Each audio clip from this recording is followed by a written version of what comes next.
आज की कहानी सुपर पावर्स रखने वाले कुछ ह्यूमंस की है जिन्हें शाइनिंग बुलाया जाता है। शाइनिंग में कुछ अच्छे इंसान हैं और कुछ बुरे, और वो अपनी अच्छाई या बुराई की वजह से अपनी पावर्स का इस्तेमाल करते हैं। स्टोरी डैन के बारे में है जो अपनी पावर्स का इस्तेमाल करके बुरे शाइनिंग का खात्मा करता है। डैन ये सब कैसे और किसकी मदद से करता है, ये जानने के लिए स्टोरी की तरफ चलते हैं। शुरुआत में हमें एक क्यूट सी बच्ची दिखाई जाती है, लेकिन तभी उसे एक लेडी जिसका नाम रोज था अपनी तरफ बुलाती है और उसे बहुत जोर से पकड़ लेती है। बच्ची वहाँ से जाने की कोशिश करती है, लेकिन अचानक वहाँ एक ग्रुप आ जाता है जो दिखने में काफी अजीब थे। सभी लोग आकर उस पर अटैक कर देते हैं और बच्ची को एक भयानक मौत दे देते हैं। अब वो लोग कौन थे और उन्होंने ऐसा क्यों किया, ये हमें आगे मूवी में पता चलेगा। सीन्स किड डैन पे शिफ्ट होते हैं जो एक होटल में था और उसने अपने ग्रैंडपा हैलोरेन की सिखाई हुई पावर से बहुत सारे गोस्ट बॉक्स में बंद किए थे।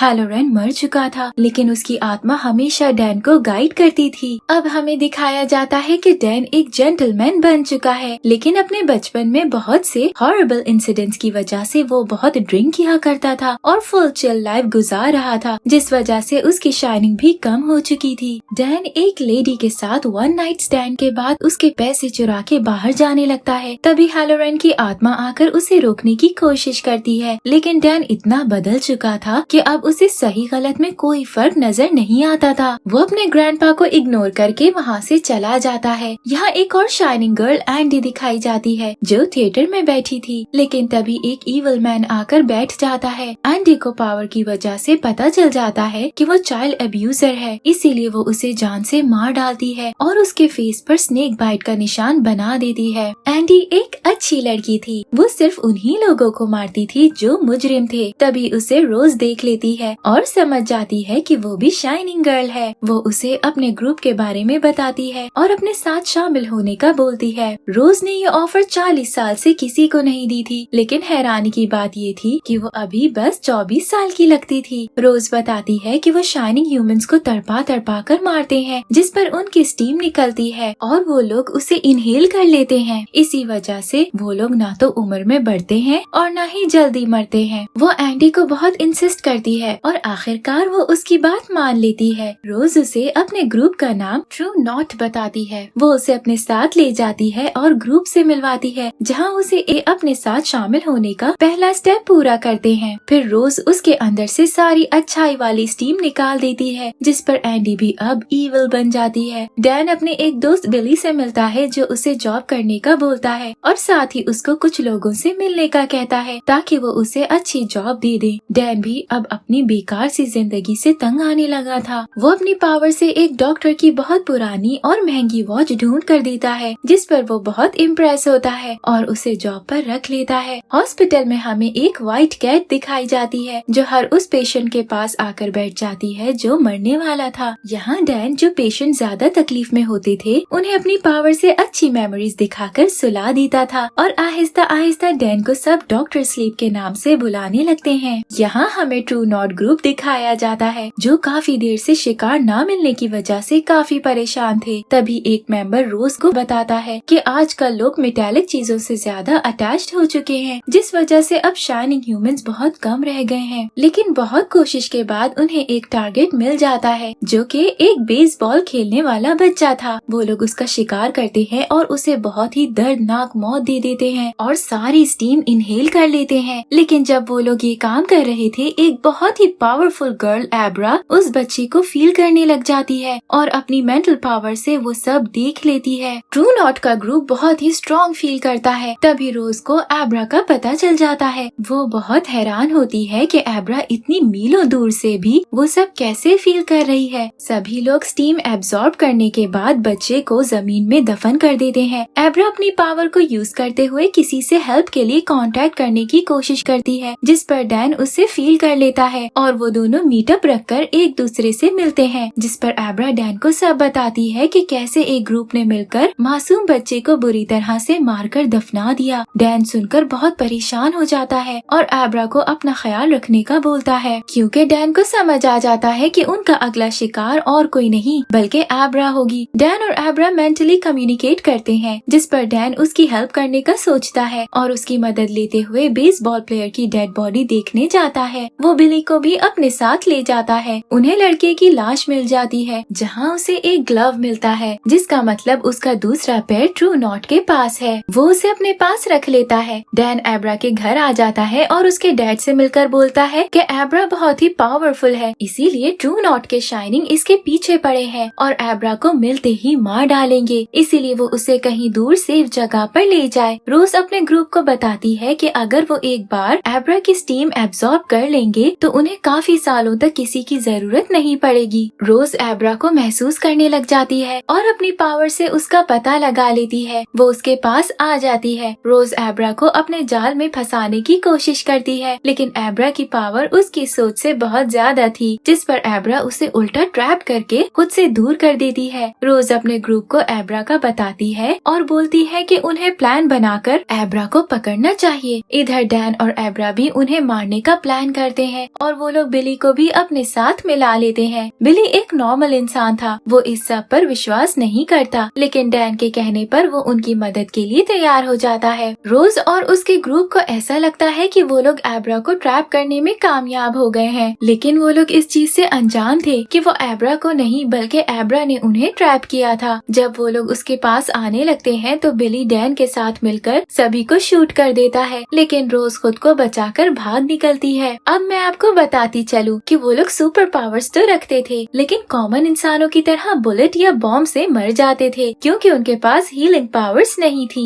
डैन और बिली ट्रू नॉट की तकरीबन सभी मेंबर्स को मार डालते हैं, लेकिन एक मेंबर क्रो बचकर भाग जाता है, जिसका मतलब कि रोज और क्रो ही बचे थे। रोज हार नहीं मानती और अभी भी वो एब्रा के पीछे पड़ी थी। वो लोग चिल हो जाते हैं कि उन्होंने ट्रू नॉट को खत्म कर दिया, लेकिन क्रो रोज के साथ प्लान करता है और बहुत चालाकी से एब्रा को ढूंढकर उसे ड्रग्स दे देता है, जिस पर उसकी पावर्स कम हो जाती हैं और वो उनके ट्रैप में फंस जाती है। एब्रा नींद में होती है, जिस पर क्रो उसे उठाकर अपने साथ ले जाने लगता है। फिर वो कार ड्राइव करने लगता है। डैन को पता चल जाता है कि एब्रा खतरे में है, इसीलिए वो उसे मेंटली कांटेक्ट करने की कोशिश करता है, लेकिन काफी देर के बाद वो एब्रा से कांटेक्ट कर पाता है क्योंकि ड्रग्स की वजह से उसे कोई होश नहीं था। डैन अपनी पावर को यूज करते हुए उनकी कार का एक्सीडेंट करवा देता है। क्रो को बहुत चोट आती है और वो बहुत बुरी तरह से मारा जाता है। डैन एब्रा को लेकर उसी होटल में ले जाता है जहाँ उसने बहुत सारे गोस्ट बॉक्सेस में बंद किए थे। रोज अब बहुत गुस्से में आ जाती है क्योंकि वो बहुत बुरी तरह से नाकाम होने के साथ साथ अपने सभी साथी भी खो चुकी थी। डैन एब्रा को उस होटल में क्यों लाया ये हमें आगे स्टोरी में पता चलेगा। वो उसे बताता है कि उसने बचपन में अपने ग्रैंडपा की मदद से बहुत सारे बुरे गोस्ट को बॉक्सेस में बंद किया था। कुछ देर गुजर जाने के बाद रोज अपनी पावर से उन दोनों का पता लगा लेती है और अपना बदला लेने होटल में आ जाती है। रोज बहुत गुस्से में होती है और उसके सर तो जैसे उन्हें मारने का जुनून सवार था, इसीलिए वो अपनी पूरी पावर से लड़ती है। डैन उसे मारने की कोशिश करता है, लेकिन रोज डैन को हरा देती है और उसके ब्रेन के साथ उसे कमजोर करके मारने की कोशिश करती है। दोनों में बहुत इंटेंस फाइट शुरू हो जाती है। डैन बहुत कोशिश करके उसे खुद पर हावी होने से रोकता है। तभी डैन बहुत चालाकी से अपनी पावर को यूज करके सभी गोस्ट को आजाद करवा देता है। मैं आपको बताती चलूं कि शाइनिंग और गोस्ट की बहुत बड़ी दुश्मनी थी। वो दोनों एक दूसरे को बिल्कुल भी बर्दाश्त नहीं कर पाते थे और देखते ही एक दूसरे को मार डालते थे। सभी गोस्ट बॉक्स से बाहर आ जाते हैं और रोज को मारने लगते हैं। वो बहुत डर जाती है क्योंकि इतने सब गोस्ट में वो अकेली थी और अब उसे इस बात का यकीन हो चुका था कि उसका मरना तय है। अब यहाँ हमें समझ आ जाता है कि डैन रोज का मुकाबला नहीं कर सकता था, इसीलिए वो उसे ट्रैप करके होटल में ले आया था और सभी गोस्ट को आजाद करवा के उसे मार डाला। डैन ने एब्रा को पहले से ही बता दिया था और वो उसे ये भी बताता है कि उस होटल में कोई नहीं रहता, इसीलिए रोज के मरने के बाद वो गोस्ट को भी मार डालेगा और इसके लिए उसने होटल के बॉयलर रूम को लीक कर दिया था ताकि वो आसानी से होटल को आग लगा सके। लेकिन सभी गोस्ट मिलकर डैन को पोजेस कर लेते हैं और उसे एब्रा को मारने के लिए भेजते हैं। डैन का खुद पर काबू नहीं होता, इसीलिए वो एब्रा को मारने जाता है, लेकिन एब्रा उसे अपनी पावर यूज करते हुए कुछ देर के लिए वापस नॉर्मल कर देती है और उसे याद करवाती है कि उसने बॉयलर रूम में एक इम्पोर्टेंट काम करना है, जिस पर डैन को याद आ जाता है और वो खुद को बड़ी मुश्किल से संभालता है। लेकिन गोस्ट फिर से उस पर हावी होने लगते हैं, जिस पर एब्रा भी उसकी मदद करती है और वो खुद को नॉर्मल करते हुए होटल को आग लगाने में कामयाब हो जाता है। दूसरी तरफ एब्रा डैन के कहने पर होटल से बाहर जाती है ताकि उसे कोई नुकसान न पहुंच सके। आग बहुत बढ़ जाती है जिस पर डैन भी उसी में जलकर मारा जाता है। मूवी के लास्ट सीन्स में हमें एब्रा को डैन के साथ बात करते दिखाया जाता है, जिसका मतलब कि अब वो एक आत्मा बन चुका था और अपने ग्रैंडपा की तरह एब्रा को गाइड करने वाला था। और यही मूवी की सस्पिशियस एंडिंग हो जाती है। इस स्टोरी से हमें लेसन मिलता है कि अगर हमें गॉड की तरफ से कुछ स्पेशल गिफ्ट मिलता है तो हमें उसे अच्छे कामों में लगाना चाहिए, न कि इविल साइड पर ले जाना चाहिए। और ये बात से तो हम सभी वाकिफ हैं कि बुरे कामों का अंजाम हमेशा बुरा ही होता है। अब रोज और उसके ग्रुप ने भी गलत रास्ते का इंतखाब किया और आखिरकार उनको अपनी जान गंवानी पड़ी। और डैन ने अपनी पावर्स यूज करते हुए लड़ाई करते हुए दूसरों की हेल्प की और अपनी जान भी सैक्रिफाइस कर दी, लेकिन उसे आत्मा बनाकर वापस एब्रा के पास भेज दिया गया ताकि वो उसकी हेल्प कर सके और एब्रा को भी दूसरों की हेल्प करना सिखा सके। हमें भी हमेशा दूसरों की हेल्प करनी चाहिए और एक दूसरे का हर मुश्किल में साथ देना चाहिए, जैसे एब्रा, डैन और बिली ने एक दूसरे का साथ दिया। Thank you for watching.